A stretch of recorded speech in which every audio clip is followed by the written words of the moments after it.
တတိပေးချက်ငါရဲ့အင်မတန်ချစ်စရာကောင်းတဲ့သမီးလေးကိုမင်းတို့တွေတွေ့သွားကြပြီပဲကြားလိုက်တယ်မလားငါရဲ့တသက်တာဂုံတိတ်ခါပါပါမြန်လေးပါသမီးလေးညက်နေလို့တကားမြန်ဖွင့်ပေးပါဦးမင်းလည်းအရွယ်မငယ်တော့ဘူး3နှစ်အရွယ်ကလေးတစ်ယောက်ကိုလက်ပါရအောင်မင်းမအဆက်ရောရှိရဲ့လားကျမမင်းကဘာကျမလဲငါကဘာကျမလဲအားလုံးပါစက်ပိတ်ထားကြကျမယောက်ျားကဘာတူလဲဆိုတာမင်းတို့သိလားကျမပြောလိုက်မယ်အခုချက်ချင်းကျမနဲ့ကျမသားကိုတောင်းပန်လိုက်တာအကောင်းဆုံးပဲမဟုတ်ရင်မင်းတို့တွေနောက်တရသွားစေရမယ်မင်းယောက်ျားကဘာတူမလို့လဲကျမယောက်ျားကဒီဒေတာဆိုင်ရာအဖွဲ့အစည်းတစ်ခုရဲ့ခေါင်းဆောင်ပဲဘယ်နှစ်ယောက်တောင်ကျမတို့မိသားစုကိုဖားနေကြရတယ်လဲဆိုတာမင်းတို့သိလား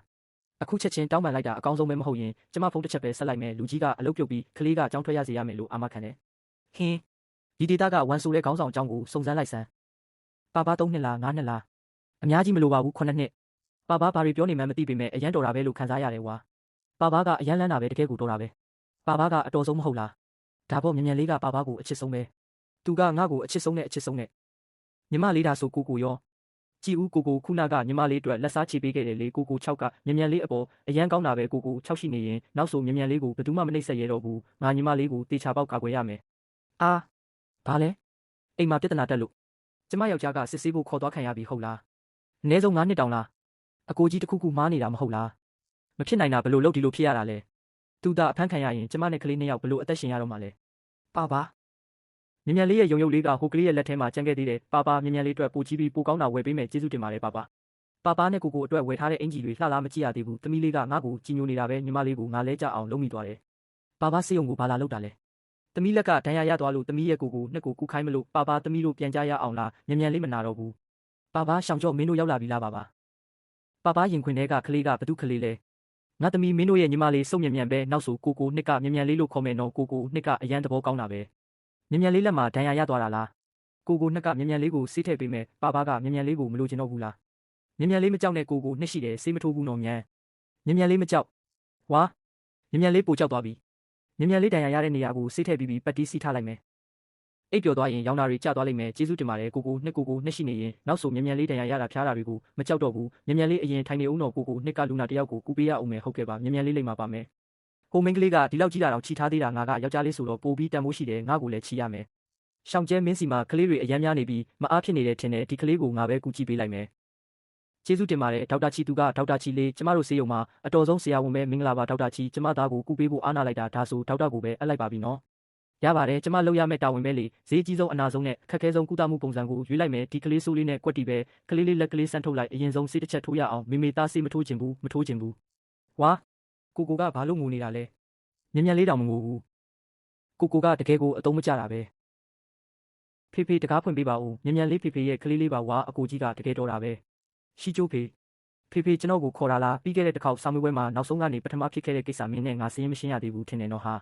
ဖေစိတ်အေးထားပါဦးကျွန်တော်တို့ကောင်းကောင်းပြောလို့ရပါတယ်လူကြီးလူကောင်းဆိုတာနှုတ်နဲ့ပဲပြောတင်တယ်လက်မပါတင်ဘူးလေရှေ့လူကြီးတွေကစပင်ကိုထုတ်တန်းမှာချီပေါင်ကိုအနဲ့ထိုးပြီးစာကြိုးစားခဲ့ကြတယ်နေရန်ကိုအပေါက်ဖောက်ပြီးအလင်းရောင်ခိုးယူပြီးစာတင်ခဲ့ကြတယ်မင်းကတော့အမတ်တွေဒီလောက်ညံ့နေတာတော့အိတ်ဖို့စိတ်ကူးရှိသေးတယ်ပေါ့ဖေကျွန်တော်နားလဲပါပြီအခုချက်ချင်းပဲတညလုံးမအိတ်ပဲစာသွားလုပ်ပါမယ်အမတ်တွေတိုးမလာမချင်းအိတ်ကိုမအိတ်တော့ပါဘူးသွားတော့လေဖေဘာလုပ်နေတာလဲမြန်လေးမနက်ကဖေမတော်တဆဖိမိသွားလို့တမိနာသွားတယ်မလားဖေတောင်းပန်တာကအရန်ဟန်ဆောင်လုံးနေတော့မြန်လေးတော်လောက်ပြီးနော်ငါ့ကိုစိတ်မတူအောင်မလုပ်နဲ့ဖေမှာသွားတာပါအားလုံးကဖေအမားတွေပါဒါပေမဲ့မြန်လေးကစိတ်ဆိုးနေတော့မဲ့မြန်လေးကဖေကိုအပြစ်ပေးခြင်းနဲ့ဘလို့အပြစ်ပေးမှလဲလဲချလိုက်သမီးကလဲဆိုလို့လဲရအောင်ငါရဲ့အိမ်အောင်ဦးစီးဂုံတိတ်ခါကိုဘယ်နာသွားထားရမလဲငါကသမီးစကားကိုနားထောင်နေတာမဟုတ်ပါဘူးရုတ်တရက်နည်းနည်းပင်ပန်းသွားလို့ပါရပြီမြန်လေးကဖေကိုအပြစ်ပေးတော့မယ်မြန်လေးကလည်းဖိမာနော်ကလေးဆိုတာတကယ်ကိုယူသားတာပဲတေးလေးကဘလောက်လေးမှမိုးလို့လဲဟင်းဘသူကများငါရဲ့ဥတူသမီးလေးဖြစ်ခိုင်းလို့လဲဒီကလေးကတကယ်ကိုလေးတာပဲဖေမြန်လေးကလှလား3နှစ်ခွဲပဲရှိသေးတယ်ကလေးကတော့အလှပကြိုက်နေပြီလားလှပါတယ်အရန်လှတာပေါ့အရန်ကိုလှပါတယ်ငါသမီးလေးကအလှဆုံးပဲဘယ်ကလေးမှမြန်လေးထက်မလှဘူးဒါကဖေအတွက်ဆုလက်ငါကလူကြီးပဲဘာလို့ကလေးမုံတွေကိုစားရမှလဲရှက်ဖို့ကောင်းလိုက်တာအရသာကတော့မစိုးပါဘူးဒုက္ခပါပဲဘယ်လိုလုပ်ရမလဲခုနကကလေးမုံစားနေတာကိုအမြင်ခံလိုက်ရပြီးအိမ်အောင်စုစရင်လုပ်ပေးပြီးပါပြီထက်ဝက်လောက်ပြီးသွားပြီးဒီစာရွက်စာတမ်းတွေကိုအဖေကင်တွယ်လိုက်ပါနောက်ပိုင်းလိုအပ်တဲ့တက်တေခံလက်မှတ်တွေကိုလည်းအဖေစီပေးပါမယ်ဖေနဲ့အကိုကြီးဘာတွေပြောနေတာလဲအကိုကြီးကသမီးအတွက်အိမ်အောင်စုစရင်လုပ်ပေးတာပါဒီနေ့ကစပြီးသမီးကချီမီသားစုဝင်ဖြစ်သွားပြီဝါဖေကမြန်လေးပေါ်တကယ်ကောင်းတာပဲအခုဆိုမြန်လေးမှာအိမ်ရှိသွားပြီကလေးကတော့အသေးစိတ်တွေကိုလုံးဝတတိမထားမိဘူးပဲအလုပ်ရှုပ်လိုက်တာကောင်းပါပြီကိုသမီးကိုပဲအလိုလိုက်ရမှာပေါ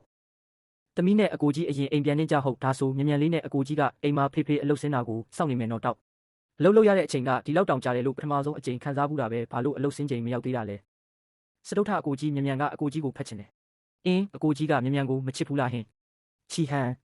ဖတ်လိုက်ပါသူကညီမလေးလေး3 နှစ်ခွဲပဲရှိသေးတာဖတ်ပေးဖို့လိုတာပေါ့အဖေသူလမ်းလျှောက်တက်နေပြီလေအဖေရပါတယ်စတုထအကိုကြီးကအလုပ်လုပ်ရတာအရန်ပင်ပန်းနေတာလေမြန်မြန်ကအခု3 နှစ်ခွဲတောင်ရှိနေပြီအကိုကြီးကိုကိုချင်းစာတက်အောင်တင်ယူရမယ်စတုထအကိုကြီးမြန်မြန်ကိုစောက်ပါအောင်တကယ်ကိုအတိတရားမရှိတဲ့ကောင်မလေးပဲနင်းဘက်ကနေနောက်တစ်ခါဘယ်တော့မှပြောပြတော့မှမဟုတ်ဘူးစတုထတာခင်လေးတခင်မလေးပြန်လာကြပြီလားကျန်းကြီး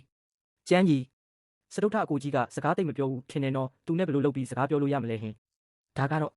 ကျွန်တော်လည်းမသိဘူးပြချီကျုံကလွဲရင်သူကကျွန်တော်တို့နဲ့စကားခဲ့ပါတယ်သူစကားပြောတာကအခချင်းငွေယူရလို့ကြားမိတယ်အိုးအဲ့ဒီလိုလားစတုထအကိုကြီးမြန်မြန်ဝင်လာလို့ရမလားဟင်ဒါဆိုမြန်မြန်ဝင်လာခဲ့မယ်နော်မြန်မြန်ကစတုထအကိုကြီးနဲ့စကားပြောချင်လို့ပါဒီပတ်စံလေးတွေနဲ့အကိုကြီးရဲ့အချိန်တနားရီလောက်ဝယ်လို့ရမလားမြန်မြန်မှာပတ်စံမရှိသေးလို့ပါမြန်မြန်ကြီးလာတဲ့အခါကျရင်အကိုကြီးကဒါလေးတွေနဲ့မြန်မြန်စီမှာတကယ်ပတ်စံတွေလာလဲလို့ရတယ်နော်အဟင့်စတုထအကိုကြီးကမြန်မြန်ကိုတကယ်ပဲမချစ်တာပဲဘာလာလောက်တာလဲမြန်မြန်ကစတုထအကိုကြီးကိုချစ်လို့လေအကိုကြီးအနားမှာနေပေးချင်လို့ပါအိုးဘာလို့ဒီလောက်တောင်မျက်စိကျိန်းနေရတာလဲအကိုကြီး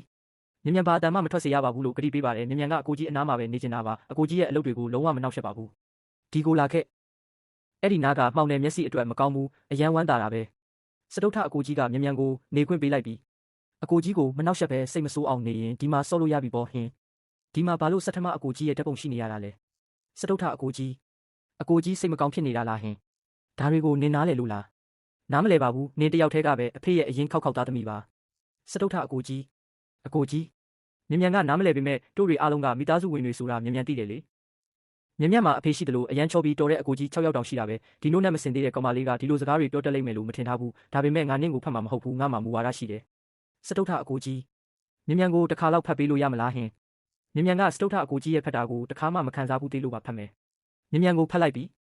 မူဝါဒဆိုတာဘာလဲမြန်မြန်ဘန်ကထုတ်ထားတဲ့ပတ်စံတွေပေါ့ငါနဲ့စကားပြောရင်အချိန်နဲ့အမျှအခကြေးငွေယူရလိမ့်မယ်အရန်ကောင်းတာပဲစတုထအကိုကြီးကမြန်မြန်နဲ့စကားပြောပေးဖို့သဘောတူလိုက်ပြီဒါကမြန်မြန်ပထမဆုံးပေးတဲ့အရာပဲအမှတ်တရအနေနဲ့တင်ထားရမယ်အကိုကြီးနဲ့ဘာစကားတွေပြောချင်လဲအခုတော့မြန်မြန်စကားမပြောချင်သေးဘူးဒါဆိုမြန်မြန်ကဘာလုပ်ချင်လို့လဲမြန်မြန်ကအကိုကြီးကိုနမ်းချင်တာမြန်မြန်ကငါ့ကိုနမ်းလိုက်တယ်ဟာစတုထအကိုကြီးမြန်မြန်ကအကိုကြီးကိုနမ်းပြီးပြီဆိုတော့အကိုကြီးကလည်းမြန်မြန်ကိုပြန်နမ်းရမယ်လေဒါကိုအပြန်လန်မြစ်တာလို့ခေါ်တယ်လေ